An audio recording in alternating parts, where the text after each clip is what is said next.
서울 강남의 고층 아파트 32층. 유리창 너머로 반짝이는 서울의 야경이 펼쳐졌다. 현우는 거실 소파에 앉아 검은색 여행 가방을 점검했다. 그의 손은 꼼꼼하게 짐을 확인하며 바쁘게 움직였지만 머릿속은 이미 프랑스 출장의 빡빡한 일정으로 가득 차 있었다. 소연은 주방에서 커피를 내리며 현우를 힐끔거렸다. 그녀의 손은 에스프레소 머신 위에서 느릿느릿 움직였지만 눈빛에는 알 수 없는 초조함이 스쳐갔다. 2주만 다녀올게. 현우가 가방 지퍼를 닫으며 말했다. 그의 목소리는 평소처럼 담담했지만 출장 전에 긴장감이 묻어났다. 프랑스라 좀 바빠서 연락 자주 못할 수도 있어. 그래도 걱정 마. 화상회의만 끝나면 바로 돌아올 테니까.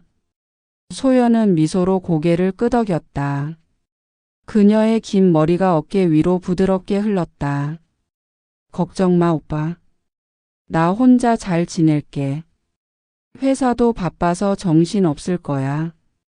그녀의 목소리는 다정했지만 어딘가 연극적인 톤이 섞여 있었다. 현우는 그 미묘한 차이를 눈치채지 못했다. 그는 소연의 뺨에 가볍게 입을 맞추고 여행 가방을 끌며 현관으로 향했다. 진짜 괜찮겠지? 뭐 필요한 거 있으면 바로 말해. 현우가 신발을 신으며 다시 한번 물었다. 소연은 현관까지 따라 나와 그의 재킷을 매만져주며 대답했다. 괜찮아. 오빠가 없는 동안 나도 회사에서 정신 없을 테니까. 그냥 몸 조심해. 그녀의 손이 현우의 어깨를 스치며 내려왔다. 그 순간 그녀의 손끝이 살짝 떨렸다. 하지만 현우는 그것을 보지 못했다. 엘리베이터 문이 닫히며 현우의 모습이 사라지자 소연은 문에 기대어 한숨을 내쉬었다. 그녀의 얼굴에서 미소가 사라지고 대신 묘한 긴장감이 떠올랐다. 그녀는 주방으로 돌아가 스마트폰을 꺼냈다. 화면에는 지훈이라는 이름과 함께 메시지가 떠 있었다. 그가 떠났어. 언제 올래? 소연의 손가락이 빠르게 답장을 썼다. 오늘 밤 9시 어때? 그녀는 메시지를 보내고 나서 화면을 잠갔다. 하지만 그녀는 몰랐다. 아파트 월패드의 카메라가 모든 방문자의 얼굴을 조용히 기록하고 있다는 사실을. 소연은 소파에 앉아 와인잔을 손에 들었다. 그녀의 시선은 창밖으로 향했지만 야경을 보는 것이 아니었다. 그녀의 머릿속은 이미 지훈과의 만남으로 가득 차 있었다. 지훈은 그녀의 대학 동기였다. 몇 달 전 우연히 동창회에서 다시 만난 그는 예전과 달리 더 날렵하고 자신감 넘치는 모습이었다. 그날 밤 둘은 술잔을 기울이며 옛 추억을 이야기하다가 어느새 대화는 미묘한 선을 넘었다. 지훈의 손이 그녀의 손을 스쳤을 때 소연은 심장이 쿵쿵 뛰는 것을 느꼈다. 그 후로 그들은 비밀스럽게 연락을 주고받았다. 현우가 모르는 사이 소연의 마음은 점점 더 지훈에게로 기울었다. 내가 왜 이렇게까지 소연은 혼잣말로 중얼거렸다. 그녀는 와인잔을 내려놓고 거울 앞에 섰다. 긴 머리를 빗으며 자신의 얼굴을 바라보았다. 30대 중반 세련된 외모와 날렵한 몸매. 그녀는 여전히 매력적이었다. 하지만 현우와의 결혼 생활은 어느새 따분한 일상이 되어 있었다. 현우는 좋은 남편이었다. 성실하고 다정하고 가정을 책임지는 사람. 하지만 그 다정함 속에는 열정이 없었다. 소연은 지훈에게서 잃어버렸던 설렘을 찾았다. 그리고 그 설렘은 그녀를 점점 더 위험한 길로 이끌고 있었다. 강남의 고층 아파트 32층은 밤의 고요에 잠겨 있었다. 현우가 프랑스로 떠난 첫날 밤 소연은 거실의 커다란 창문 앞에 서서 서울의 불빛을 바라보았다. 시계는 8시 50분을 가리키고 있었다. 곧 지훈이 올 시간이었다. 소연의 심장은 기대와 긴장으로 두근거렸다. 그녀는 스마트폰을 확인하며 지훈에게 문자를 보냈다. 곧 도착해. 답장은 즉시 왔다. 5분이면 도착. 문 열어놓고 있어. 그의 메시지에는 장난기 어린 이모티콘이 붙어 있었다. 소연은 거울 앞에 서서 자신을 점검했다. 검은색 원피스는 그녀의 곡선을 부드럽게 감쌌고 은은한 향수는 방 안을 채웠다. 이러면 안 되는데 그녀는 혼잣말로 중얼거렸지만 그 말은 곧 미소로 묻혔다. 지훈과의 만남은 그녀에게 일종의 도피였다. 현우와의 결혼 생활은 안정적이었지만 그 안정은 때로 그녀를 숨막히게 했다. 지훈은 달랐다. 그는 그녀의 심장을 다시 뛰게 하는 사람이었다. 인터폰이 울렸다. 소연은 심호흡을 하고 현관으로 달려갔다. 월패드 화면에 지훈의 얼굴이 나타났다. 그는 짙은 회색 재킷을 입고 있었고 한 손에는 와인병을, 다른 손에는 장미 몇 송이가 든 작은 꽃다발을 들고 있었다. 그의 미소는 자신감과 장난기가 뒤섞인 소연이 좋아하는 그 표정이었다. 문 열어 공주님. 지훈의 목소리가 인터폰을 통해 들렸다. 소연은 웃음을 터뜨리며 버튼을 눌렀다. 공주님은 무슨? 빨리 들어와. 지훈이 문을 열고 들어오자 소연은 그를 맞이하며 가볍게 포옹했다. 왔어? 와, 꽃까지 가져왔네. 그녀는 장미를 받아들며 코를 대고 향기를 맡았다. 지훈은 재킷을 벗으며 소파에 털썩 앉았다. 당연하지. 너 같은 사람한테 빈손으로 올 순 없잖아. 그의 눈빛은 장난스러웠지만 그 안에는 소연을 향한 진심이 담겨 있었다. 소연은 와인잔 2개를 꺼내며 주방으로 향했다. 소연은 와인을 따르며 그의 말에 살짝 얼굴을 붉혔다. 말 잘한다 진짜. 그녀는 잔을 들고 지훈 옆에 앉았다. 둘은 와인을 마시며 이야기를 시작했다. 지훈은 최근 회사에서 겪은 재미있는 일을 늘어놓았다. 그래서 내가 팀장한테 딱 말했지. 이거 이렇게 하면 망합니다 라고. 근데 그 인간이 내 말 안 듣더니 결국 프로젝트 터졌어. 지훈은 웃으며 고개를 저었다. 소연은 그의 이야기에 깔깔 웃으며 맞장구 쳤다. 너 진짜 독해. 근데 잘했네. 팀장이 바보 같은 거 아니야? 그녀의 목소리는 가벼웠지만 지훈을 바라보는 눈빛은 점점 더 따뜻해졌다. 시간이 흐를수록 둘 사이의 거리는 좁혀졌다. 지훈의 손이 소연의 손 위에 얹혔고 소연은 그 손을 뿌리치지 않았다. 소연 진짜 오랜만에 이렇게 너랑 얘기하니까 좋다. 지훈의 목소리가 낮아졌다. 소연은 그의 눈을 바라보며 미소를 지었다.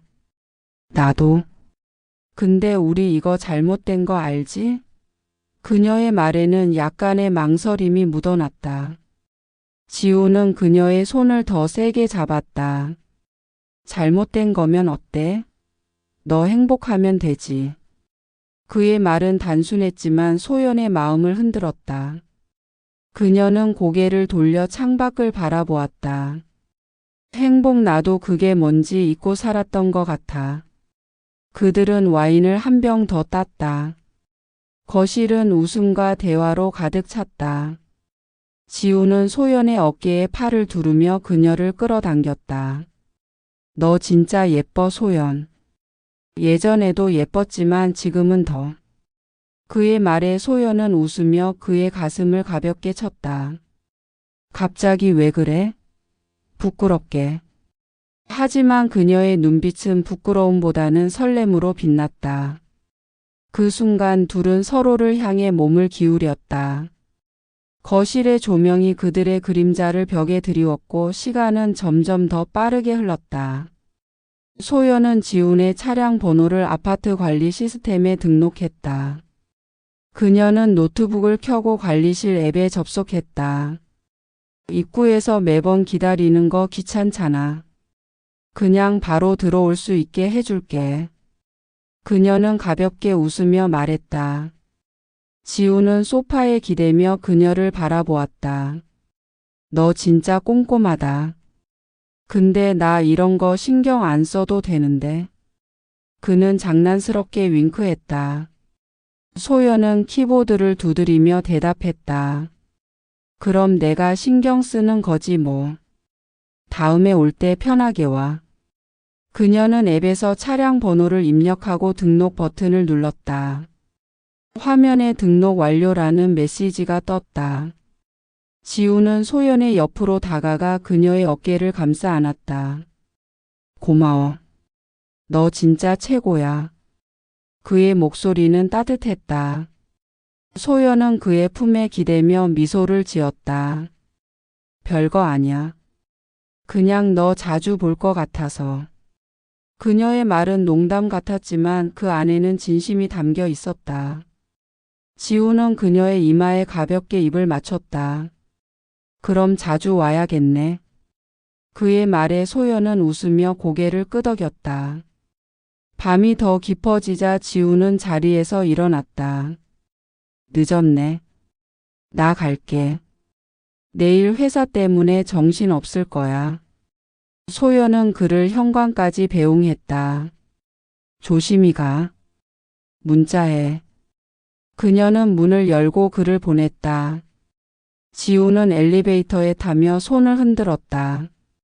내일 또 보자 소연. 문이 닫히며 그의 모습이 사라졌다.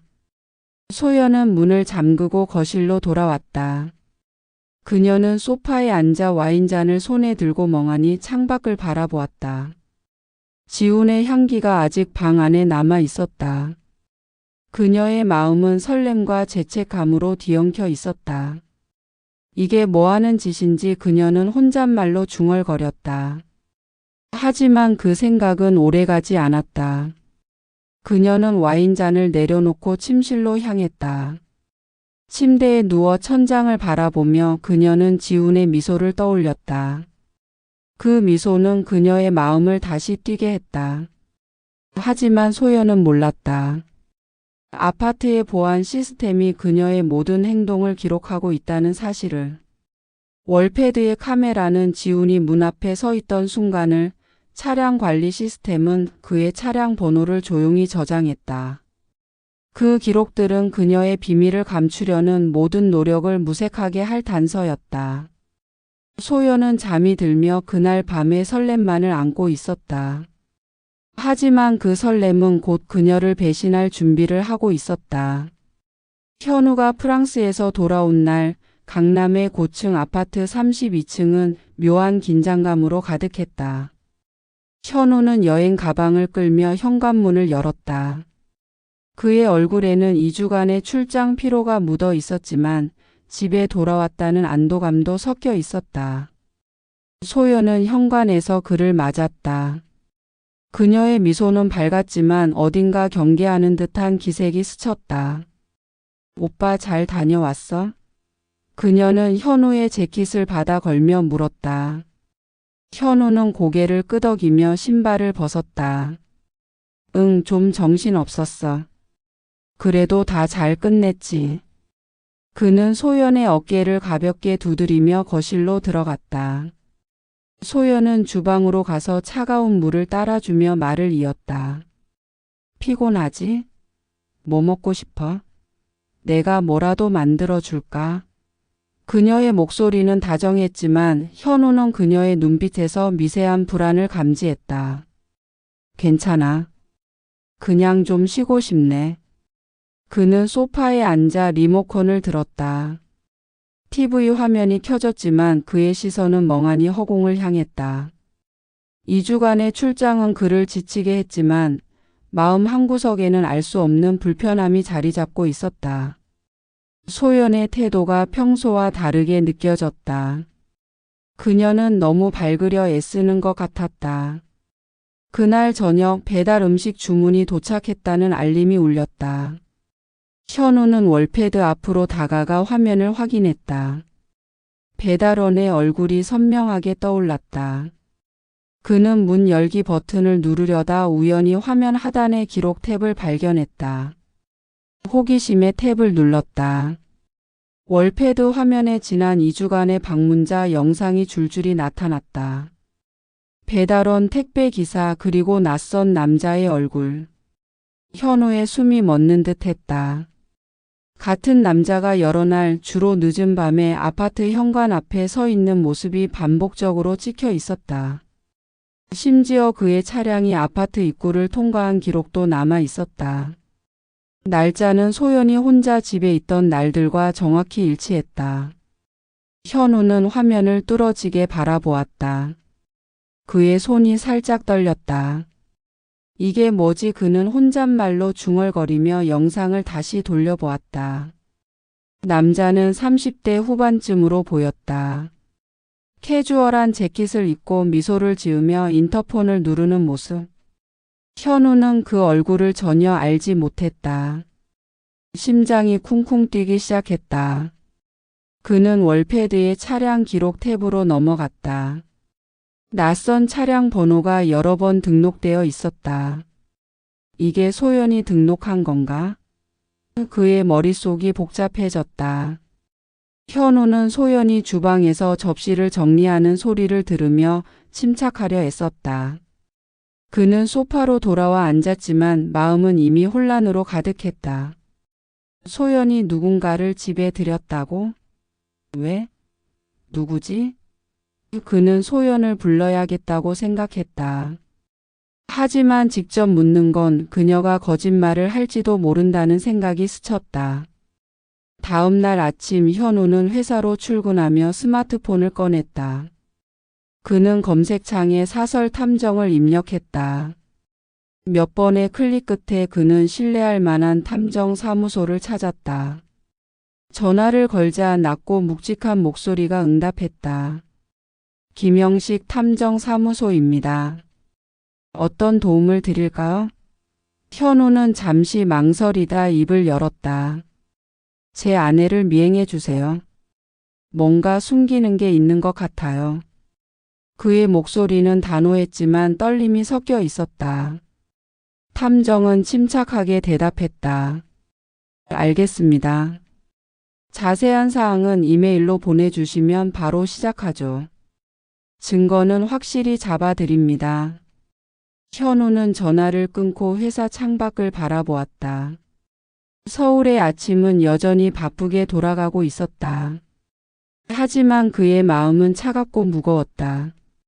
소연과의 5년간의 결혼 생활, 그녀의 다정한 미소, 함께한 추억들.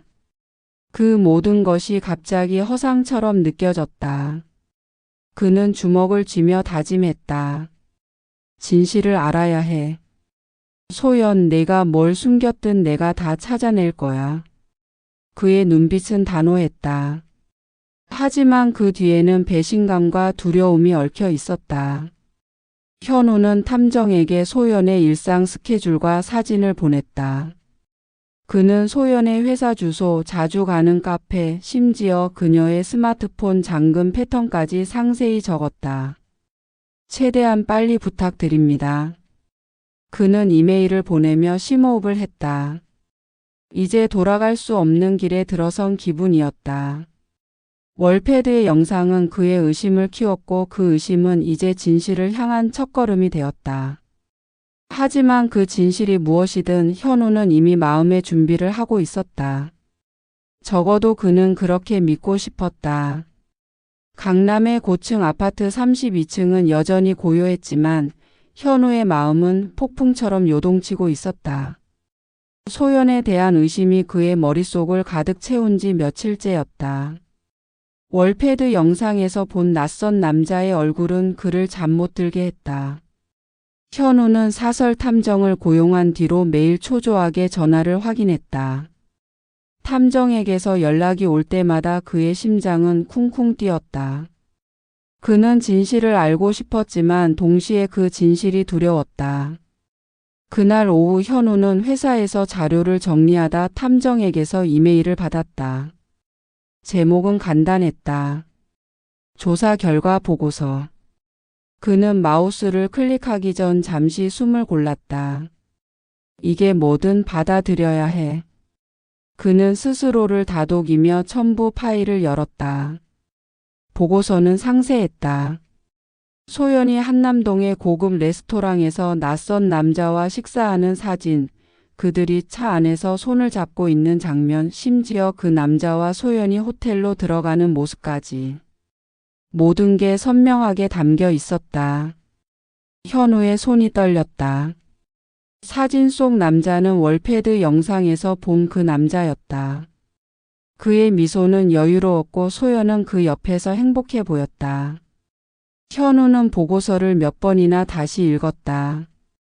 탐정은 소연이 그 남자와 최소 3번 이상 만났으며 그들의 만남이 단순한 우정이 아님을 암시하는 증거를 수집했다고 적었다.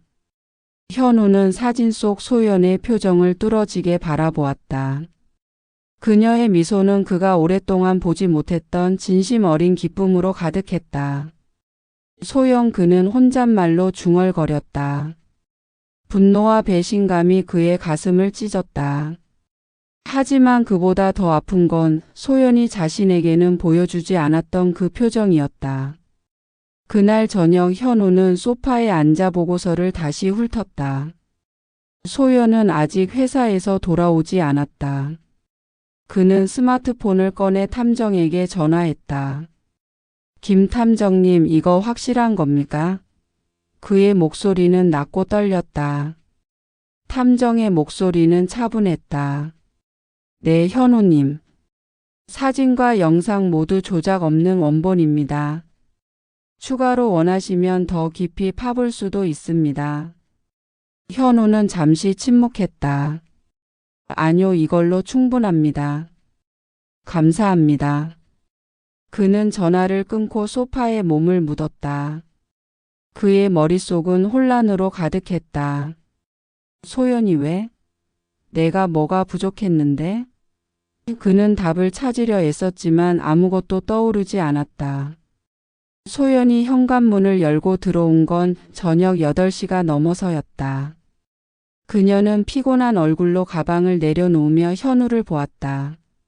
오빠, 오늘 좀 늦었네. 회사에서 회의 길어져서 그녀는 평소처럼 밝게 웃으려 했지만 현우의 굳은 표정을 보고 말을 멈췄다. 무슨 일 있어? 왜 그렇게 쳐다봐? 그녀는 조심스럽게 물었다. 현우는 소파에서 일어나 그녀를 똑바로 바라보았다. 소연, 나랑 얘기 좀 해. 그의 목소리는 차갑고 단호했다. 소연은 당황한 듯 웃으며 코트를 벗었다. 뭐야, 갑자기? 무슨 얘기? 그녀는 주방으로 가며 물을 따랐다. 현우는 그녀를 따라가며 말했다. 그 남자 누구야? 그의 목소리에 날카로운 기운이 감돌았다. 소연의 손이 멈췄다. 뭐? 무슨 소리야? 그녀는 고개를 돌리며 애써 태연한 척했다. 하지만 그녀의 눈동자는 불안으로 흔들렸다. 현우는 주머니에서 스마트폰을 꺼내 사진을 보여주었다. 소연과 그 남자가 레스토랑에서 마주 앉아 웃는 장면이었다. 이거 설명해봐. 그의 목소리는 떨리고 있었다. 소연의 얼굴이 창백해졌다. 오빠, 이게 어디서 난 거야? 그녀는 말을 더듬으며 물었다. 현우는 냉소적으로 웃었다. 그게 중요해? 이 남자가 누군데 우리 집에 드나들고 너랑 이렇게 밥을 먹고 손을 잡아? 그의 목소리가 점점 커졌다. 소연은 물컵을 내려놓고 현우를 마주 보았다. 오빠, 진정해. 그건 그냥 친구야. 동창이야. 우연히 만난 거라고. 그녀의 목소리는 간절했지만 현우는 그녀의 말을 믿지 않았다. 친구?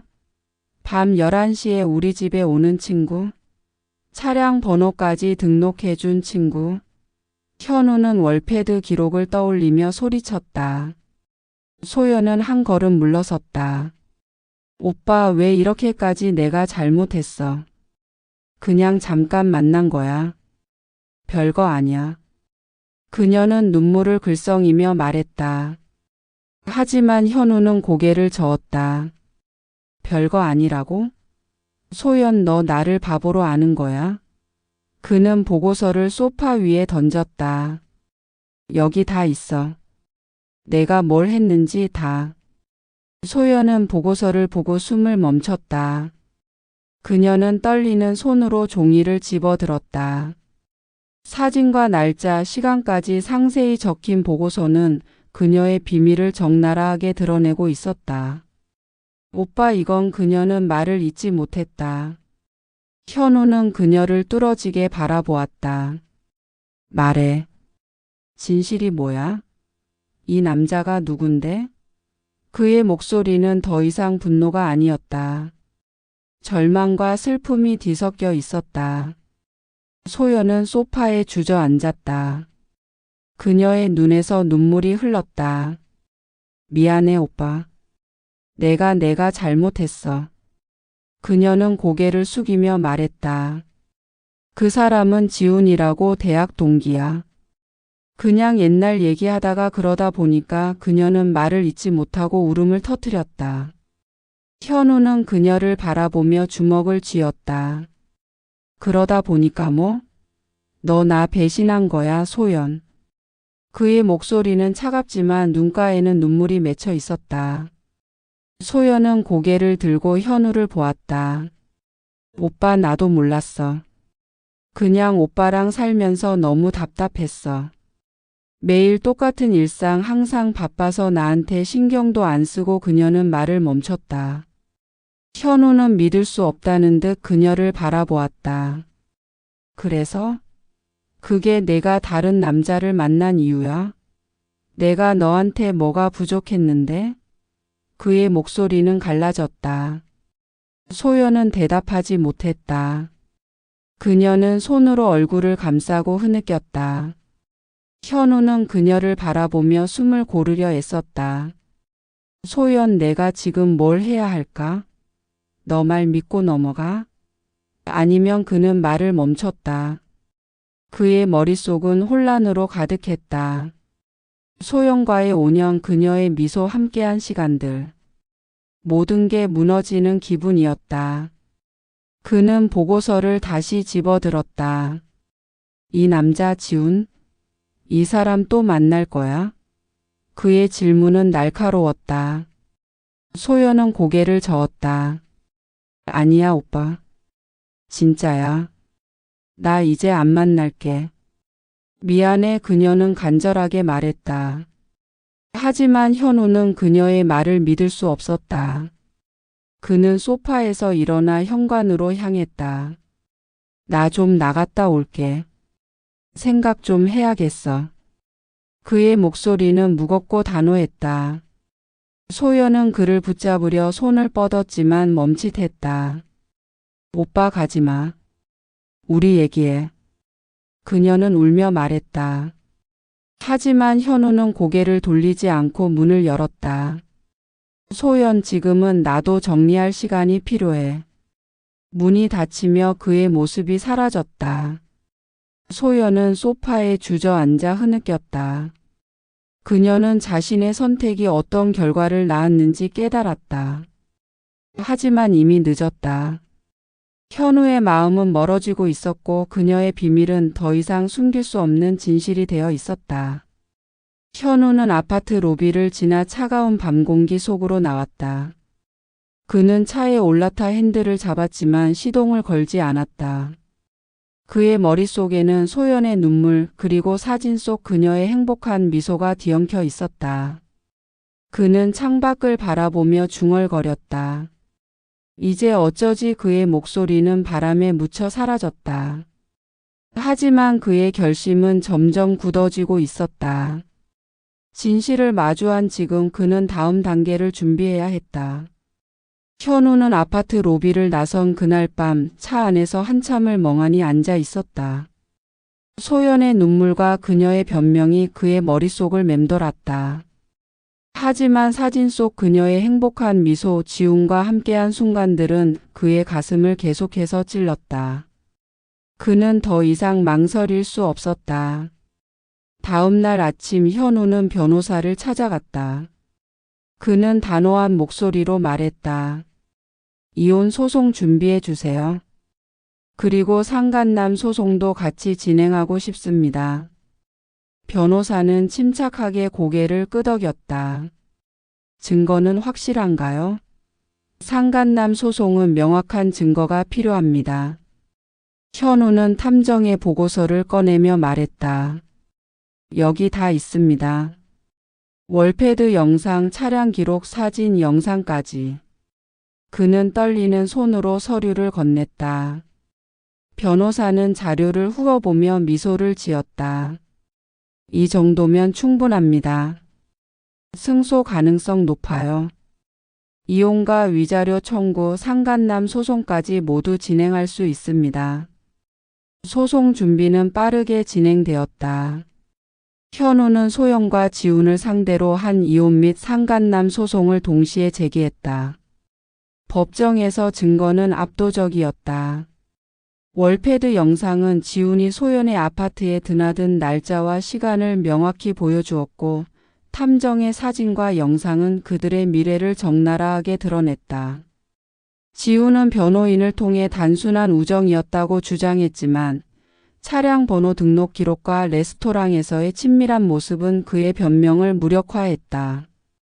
소연은 법정에서 눈물을 흘리며 변명했다. 제가 잘못했어요. 하지만 정말 사랑한 건 아니에요.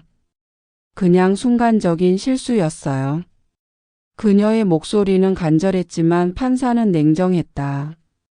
피고의 행동은 명백히 혼인 관계를 침해했습니다. 판결은 현우의 승소로 끝났다. 이혼은 성립되었고 소연은 현우에게 위자료를 지급해야 했다.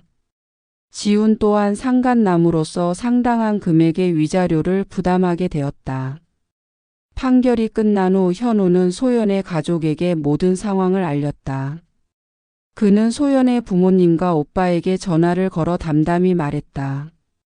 소연이가 다른 남자와 관계를 가졌습니다. 이혼했어요. 알아두시는 게 좋을 것 같아서 연락드렸습니다. 소연의 어머니는 전화 너머로 울음을 터뜨렸다. 소연이가 어떻게 그럴 수가. 그녀의 오빠는 분노한 목소리로 말했다. 정말 미안합니다. 소연이가 잘못했어요. 제가 대신 사과드릴게요.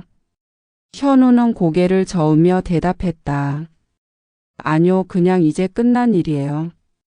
소연은 판결 후 강남 아파트를 떠나 작은 원룸으로 이사했다. 그녀는 혼자만의 공간에서 지난 날을 되돌아보았다. 아파트의 화려한 야경 대신 그녀의 창밖에는 좁은 골목과 오래된 건물들만 보였다. 그녀는 매일 밤 침대에 누워 천장을 바라보며 생각에 잠겼다.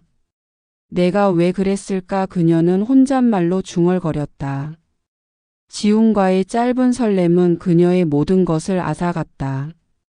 현우의 다정한 미소, 안정된 결혼 생활, 가족의 신뢰. 그녀는 그 모든 것을 자신의 손으로 무너뜨렸다. 소연은 지훈과 연락을 끊었다. 그는 소송 후 그녀에게 몇 번 연락을 시도했지만 그녀는 답하지 않았다. 너 때문에 내 인생 망가졌어.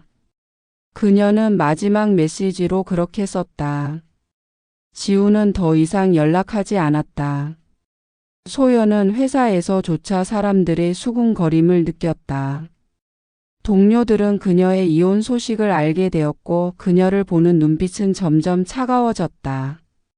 그녀는 점심시간에 혼자 밥을 먹으며 창밖을 바라보았다. 이제 어쩌지. 그녀는 한숨을 내쉬었다. 어느 날 소연은 현우에게 전화를 걸었다. 그녀는 떨리는 목소리로 말했다. 오빠 진짜 미안해. 내가 다 잘못했어. 하지만 현우의 목소리는 담담했다. 소연, 이제 그만하자. 너도 너 인생 살아. 그는 전화를 끊었다. 소연은 수화기를 내려놓고 눈물을 흘렸다. 그의 목소리에는 더 이상 다정함이 없었다. 그녀는 그제야 자신이 잃은 것이 얼마나 큰지 깨달았다. 소연은 매일 아침 거울 앞에 서서 자신을 바라보았다. 너 바보였어. 그녀는 스스로에게 말했다. 하지만 후회만으로는 아무것도 바뀌지 않았다. 그녀는 회사에서 묵묵히 일을 했고 퇴근 후에는 혼자 책을 읽거나 산책을 했다. 그녀는 자신의 선택을 되돌릴 수 없다는 것을 알았다. 하지만 적어도 앞으로는 다르게 살아야겠다고 다짐했다. 다시는 이렇게 살지 않을 거야. 그녀는 창밖을 보며 조용히 말했다. 한편 현우는 새로운 아파트로 이사했다. 그는 강남을 떠나 마포의 조용한 동네로 옮겼다. 새로운 집은 작았지만 그에게는 새 시작이었다. 그는 회사에서 승진했고 친구들과 시간을 보내며 점차 마음의 평화를 되찾았다. 소연과의 추억은 여전히 그의 가슴을 아프게 했지만 그는 앞으로 나아가기로 했다. 이제 나만 생각하자. 그는 어느 날 마포 강변을 걸으며 미소를 지었다. 소연은 혼자 남은 원룸에서 자신의 지난 날을 반성했다. 그녀는 매일 밤 일기를 쓰며 자신의 감정을 정리했다. 내가 현우를 잃은 건 내 잘못이야. 하지만 이제라도 나 자신을 되찾아야 해.